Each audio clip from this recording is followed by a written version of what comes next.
ഈശോയെ നന്ദി, ഈശോയെ സ്തുതി, ഈശോയെ സ്തോത്രം. എൻ്റെ പേര് ശീതൾ ആൻ മാത്യൂസ്. എൻ്റെ സ്ഥലം കാഞ്ഞിരപ്പള്ളിയാണ്. ഞാനൊരു സ്പെഷ്യൽ എഡ്യൂക്കേറ്ററാണ്. അതായത് വയ്യാത്ത കുട്ടികളെ നോക്കുന്ന ഒരു ടീച്ചറാണ് ഞാൻ ആദ്യമേ തന്നെ പറയുന്നത്, ഞാൻ അത്ര വലിയൊരു വിശ്വാസിയൊന്നും അല്ലായിരുന്നു. എനിക്കങ്ങനെ ഇങ്ങനെ ഈ ഉടമ്പടി എടുക്കുന്നതും അങ്ങനെ ഇങ്ങനെയൊക്കെ പറയുന്നതും ഇങ്ങനെ ഈ ആൾക്കാർ പറയുന്നതും ധ്യാനം കൂടുന്നതും അങ്ങനെയൊന്നും ഞാൻ വലിയൊരു വിശ്വാസി എന്ന് പറയാനായിട്ട് എനിക്ക് പറ്റത്തില്ലായിരുന്നു. പക്ഷേ ഇത് ഭയങ്കര എൻ്റെ ജീവിതത്തിൽ വന്ന ഭയങ്കര ഒരു അത്ഭുതം എന്ന് പറയാനായിട്ട് എൻ്റെ ജീവിതത്തിലെ വലിയൊരു ഡ്രീമാണ് എനിക്ക് എൻ്റെ മാതാവ്, എൻ്റെ അമ്മ എനിക്ക് സാധിച്ചു തന്നത്.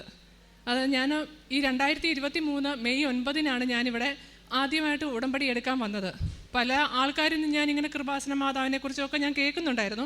പക്ഷേ ഞാനതൊന്നും വലിയ കാര്യമാക്കിയില്ല.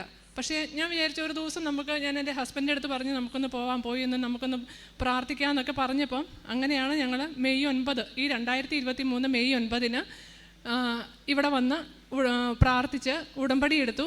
5 ഉടമ്പടികളായിരുന്നു ഞാൻ വച്ചിരുന്നത്. അതിൽ എൻ്റെ ജീവിതത്തിൽ എനിക്കിപ്പം വയസ്സ് 41. എൻ്റെ ജീവിതത്തിൽ ഇതുവരെയും നടക്കുമെന്ന് ഞാൻ വിശ്വസിക്കാത്ത ഒരു സംഭവമാണ് നടന്നത്. എനിക്ക് ഒന്നാമത്തെ ഉടമ്പടി വെച്ചിരുന്നത് ഞാൻ വിദേശത്ത് എനിക്കൊരു ജോലി ലഭിക്കുക എന്നുള്ളതായിരുന്നു. അതായത് കുടുംബസമേതം ഞങ്ങളെല്ലാവരും പോകണം എന്നുള്ളതായിരുന്നു ഞങ്ങളുടെ ആഗ്രഹം. അതോടൊപ്പം തന്നെ എനിക്ക് എൻ്റെ വിട്ടുമാറാത്ത ഒരു വേദനയായിരുന്നു സ്പോണ്ടിലോസിസ്. എനിക്ക് കഴുത്തിന് ഭയങ്കര വേദന. പല ആശുപത്രികളിലും ആയുർവേദ ചികിത്സയും പിന്നെ അലോപ്പതിയും എല്ലാം നടത്തിയിട്ടും വേദന ഒട്ടും കുറവില്ലായിരുന്നു. കുറച്ച് നാളത്തേക്ക് മാറിയെന്നല്ലാതെ വേദനയ്ക്ക് ഒരു കുറവുമില്ലായിരുന്നു. ഇത് രണ്ടും എനിക്ക് മാതാവ് എൻ്റെ അമ്മ സാധിച്ചു തന്നു.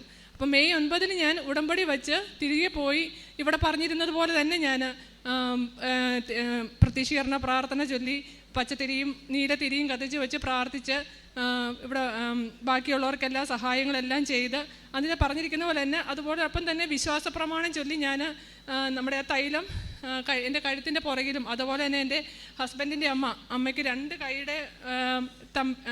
കൈവിരലിനും വേദനയായിരുന്നു, കൈപ്പൊക്കത്തിലായിരുന്നു. അതും ഞാൻ ചൊല്ലി അമ്മയുടെ കയ്യിൽ പുരട്ടി 2 ആഴ്ച കഴിഞ്ഞപ്പോഴത്തേനും ഞങ്ങളുടെ 2 പേരുടെയും വേദന മാറി. അതോടൊപ്പം തന്നെ എനിക്ക് ഏറ്റവും പറയാനുള്ളതെന്ന് പറഞ്ഞാൽ ഞങ്ങൾ വിദേശത്ത് പോകാനായിട്ട് പ്രാർത്ഥിച്ച് 2 ആഴ്ച കഴിഞ്ഞപ്പോഴത്തേനും മെയ് 9 ഞാനിവിടെ വന്നു. 2 ആഴ്ച കഴിഞ്ഞപ്പോഴത്തേനും ഈശോയുടെ സ്വർഗാരോഹണ തിരുനാളായിരുന്നു, ഞായറാഴ്ച. സ്വർഗാരോഹണ തിരുനാളിൻ്റെ അന്ന് ഞാൻ പള്ളിയിൽ പോയി. എനിക്കന്ന് ഭയങ്കര പനിയായിരുന്നു. പനിയായിട്ട് ഞാൻ പനിച്ച് വിറച്ച് കിടക്കും. എനിക്ക് ഒട്ടും എഴുന്നേക്കാൻ വയ്യായിരുന്നു. അന്ന് ഉച്ചയ്ക്ക് 2 മണിയായപ്പോഴത്തേനും ഉച്ച കഴിഞ്ഞ് 2 മണിയായപ്പോഴത്തേനും എനിക്കൊരു മാതാവിൻ്റെ ദർശനം എന്ന് പറയാം. എന്നാന്ന് വെച്ചാൽ എനിക്ക് സ്വപ്നത്തിൽ വന്നു, ഇങ്ങനെ എല്ലാം റെഡി ആയിട്ടുണ്ട്, നമുക്ക് UK പോകാം എന്നുള്ള രീതിയിൽ തന്നെ. അപ്പം തന്നെ ഞാൻ എഴുന്നേറ്റ്, ഹസ്ബൻഡിനും പനിയായിരുന്നു. ഹസ്ബൻഡാണ് എൻ്റെ കൂടെ നിൽക്കുന്നത്. അപ്പോൾ ഹസ്ബൻഡിനും പനിയായിരുന്നു, എൻ്റെ കൂടത്തിൽ അപ്പുറത്ത് കിടപ്പുണ്ടായിരുന്നു. അപ്പം ഞാൻ ഹസ്ബൻഡിൻ്റെ അടുത്ത് പറഞ്ഞു, ഇങ്ങനെ എനിക്കൊരു മദാമ എന്നെ ഫോൺ വിളിച്ച് ഇങ്ങനെ പറഞ്ഞു എനിക്കിതെല്ലാം റെഡി ആയിട്ടുണ്ടെന്നും പറഞ്ഞുകൊണ്ട്. ഞാൻ ഹസ്ബൻഡിൻ്റെ അടുത്ത് അത് പറഞ്ഞപ്പോൾ അനീഷ് എന്നോട് പറഞ്ഞു, ഇത് ഏത് നേരവും നിൻ്റെ മനസ്സിൽ ഇതുള്ളതുകൊണ്ടാണ് നിനക്ക് അങ്ങനെ ഒരു തോന്നലുണ്ടാവുന്നതെന്ന്. പക്ഷേ അന്ന് രാത്രി കിടന്ന് ഉറങ്ങി രാത്രി ആയപ്പോഴത്തേനും 2:30 ആയപ്പോഴത്തേനും എൻ്റെ ഹസ്ബൻഡിന് അവിടുന്ന് UK ഒരു കോള് വന്നു. ഹസ്ബൻഡിൻ്റെ ഫ്രണ്ടാണ് വിളിച്ചത്. ഒരു അർജൻറ്റ് റിക്വയർമെൻ്റ് ഉണ്ട്, എത്രയും പെട്ടെന്ന് നാളെ രാവിലെ തന്നെ അവിടുത്തെ UK ടൈം 10 മണിയാകുമ്പം വിളിച്ച് അവിടുത്തെ കാര്യങ്ങളെല്ലാം സംസാരിക്കാൻ പറഞ്ഞു. അങ്ങനെ പിറ്റേ ദിവസം തന്നെ ഹസ്ബൻഡ് വിളിച്ചു. അപ്പോൾ അവർ പറഞ്ഞു ഒരു ഇൻ്റർവ്യൂ പോലും ഇല്ലായിരുന്നു. ഞാൻ ഒരുപാട് ഇൻ്റർവ്യൂവും കാര്യങ്ങളും എല്ലാം അറ്റൻഡ് ചെയ്തുകൊണ്ടിരിക്കുകയായിരുന്നു. ഇൻ്റർവ്യൂ പോലും ഇല്ലാതെ അവർ പറഞ്ഞു പെട്ടെന്ന് തന്നെ പേപ്പർ വർക്കുകളെല്ലാം നടത്തിക്കോളാൻ പറഞ്ഞു. അങ്ങനെ വേഗം തന്നെ പേപ്പർ വർക്ക്സ് എല്ലാം നടത്തി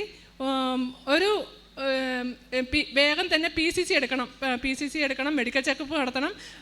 ഈ ജൂൺ ലാസ്റ്റ് തന്നെ കയറി വരണം എന്ന് പറഞ്ഞു. ജൂണിൽ അവർക്ക് അത്ര അത്യാവശ്യമുള്ളതുകൊണ്ട് അങ്ങനെ ഞങ്ങൾ പോയിട്ട് എല്ലാം ഒരു ദിവസം കൊണ്ട് PCC ഒരു ദിവസം കൊണ്ട് റെഡിയായി. അതോടൊപ്പം തന്നെ മെഡിക്കൽ ചെക്കപ്പും എല്ലാം എങ്ങനെയാണെന്ന് എനിക്കറിയത്തില്ല, മാതാവ് എൻ്റെ കൂടെ ഉണ്ടായിരുന്നത് പോലെയായിരുന്നു. മുഴുവൻ എപ്പോഴും ഞാൻ ഈ മാതാവിൻ്റെ കാശുരൂപം കിട്ടിക്കഴിഞ്ഞാൽ പിന്നെ ഈ കാശുരൂപം ഇട്ടുകൊണ്ടാണ് ഞാൻ നടന്നിരുന്നത്. ഇപ്പം അച്ഛൻ പറഞ്ഞ പോലെ നിങ്ങൾ എവിടെ പോയാലും നിങ്ങളുടെ കൂടെ ഉണ്ടാവും, നമ്മുടെ കാര്യം പറയാൻ വേണ്ടിയിട്ട് എവിടെ ഉണ്ടെങ്കിലും നമ്മുടെ മാതാവ് നമ്മുടെ കൂടെ ഉണ്ടാവുമെന്ന് പറഞ്ഞ പോലെ തന്നെയായിരുന്നു. എൻ്റെ എല്ലാ കാര്യങ്ങളും പെട്ടെന്നെല്ലാം റെഡിയായി. ഇന്ന് ഞാൻ ഇവിടെ വരാൻ ഇരുന്നതല്ലായിരുന്നു. ഇന്ന് പിള്ളേരുടെ പാസ്പോർട്ട് റെഡിയാക്കാൻ വേണ്ടിയിട്ട് ആലപ്പുഴ പാസ്പോർട്ട് ഓഫീസിൽ എനിക്കിന്ന് ഡേറ്റ് കിട്ടിയായിരുന്നു. അപ്പം ഞങ്ങളെല്ലാവരും, എൻ്റെ മക്കളും ഉണ്ട് എൻ്റെ കൂട്ടത്തിൽ, ഞങ്ങളെല്ലാവരും കൂടെ ഇന്ന് ഇവിടെ പാസ്പോർട്ട് ഓഫീസിൽ വന്നപ്പോഴാണ് അവിടുന്ന് വീട്ടിൽ നിന്ന് വിളിച്ച് പറഞ്ഞത് നിങ്ങളുടെ വിസ റെഡി ആയിട്ടുണ്ടെന്നും പറഞ്ഞുകൊണ്ട് പാസ്പോർട്ട് റെഡി ആയിട്ടുണ്ട്, വീട്ടിൽ കൊണ്ടുവന്ന് വച്ചു. അങ്ങനെ ഫോട്ടോ ഇട്ട് തന്നു. അപ്പോഴാണ് ഞാൻ പറഞ്ഞത് നമുക്കെന്നാൽ ഇന്ന് തന്നെ ഇപ്പം എന്നാലും ആലപ്പുഴയിലാണല്ലോ, അപ്പോൾ ഇവിടെ വന്ന് സാക്ഷിയും കൂടെ പറഞ്ഞിട്ട് പോകാമെന്നും പറഞ്ഞുകൊണ്ട് ഇവിടെ വന്നപ്പം പെട്ടെന്ന് തന്നെ അച്ഛനെ കാണാൻ പറ്റുകയും അച്ഛനോട് ഈ കാര്യങ്ങൾ, എൻ്റെ കയ്യിൽ ഉടമ്പടി അന്നെടുത്ത ആ ഉടമ്പടിയുടെ ഒന്നും ഇല്ലായിരുന്നു എൻ്റെ കയ്യിൽ. അപ്പോൾ എൻ്റെ കയ്യിൽ ആകെ ഉണ്ടായിരുന്നത് ഈ മാതാവിൻ്റെ കാശ് രൂപം മാത്രമാണ്. അതാണ് എൻ്റെ ആകെ ഉണ്ടായിരുന്നൊരു തെളിവെന്ന് പറയാണ്ട് ഞാനിവിടെ വന്നു എന്നുള്ളതിൻ്റെ.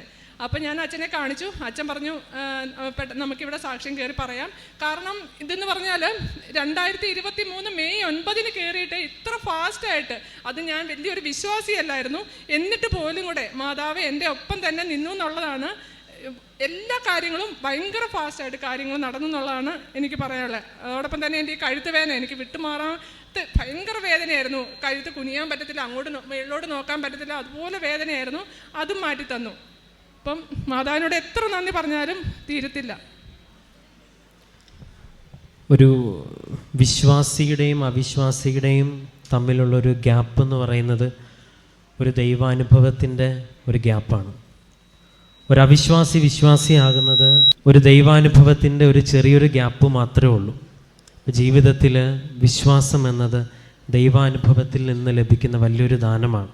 ഏറെ പ്രത്യേകിച്ച് ഈ സാക്ഷ്യം കേൾക്കുമ്പം അവസാനം ഈ സഹോദരി പറഞ്ഞു വെക്കുന്നതും ഉടമ്പടി പ്രാർത്ഥനയുടെ പ്രത്യേകതയായിട്ട് എപ്പോഴും ഡോക്ടർ VP ജോസഫ് അച്ഛൻ എപ്പോഴും ജോസഫ് അച്ഛൻ പറയാറുള്ളതാണ്, ടൈം ഷോർട്ടനിങ് ആണ്. ഇവിടെ ഒരുപാട് പേരുടെ അനുഭവം ഇതുപോലെ ഉടമ്പടി എടുത്തിട്ട് ഗേറ്റിന് പുറത്തേക്ക് ഇറങ്ങുമ്പോൾ തന്നെ മാതാവ് ഇങ്ങനെ കൂടെ ഉണ്ടെന്ന നല്ല അനുഭവങ്ങൾ ഉണ്ടാകുന്ന ഒരുപാട് സാക്ഷ്യങ്ങളുണ്ട്. ഇവിടെ എത്തിച്ചേരുന്ന മിക്ക സാക്ഷ്യങ്ങളും നമ്മൾ പറയിപ്പിക്കുന്നില്ല, കാരണം വലിയ അനുഭവങ്ങൾ കിട്ടിയിട്ട് പറയാൻ വേണ്ടി റിസർവ് ചെയ്ത് വെക്കുകയാണ് ചെയ്യുന്നത്. ഒരുപാട് അനുഭവങ്ങൾ മാത്രം ചെറുത് മാത്രം പറയിപ്പിക്കാനാണെങ്കിൽ തന്നെ എത്രയേറെ സാക്ഷ്യങ്ങൾ വന്നു പോകുമായിരുന്നു. മാതാവ് ഇങ്ങനെ സമയത്തിൻ്റെ മേലുള്ള മാതാവിൻ്റെ അധികാരത്തെ വീണ്ടും കാണിക്കുന്നു. ഒരു ദിവസം കൊണ്ട് എല്ലാ കാര്യങ്ങളും റെഡിയാകുന്നു. അത് റെഡിയാകുന്നു മാതാവ് നേരത്തെ മനസ്സിൽ വന്ന് പറയുന്നു, കൂടെ ഉണ്ടെന്ന് പറയുന്നു.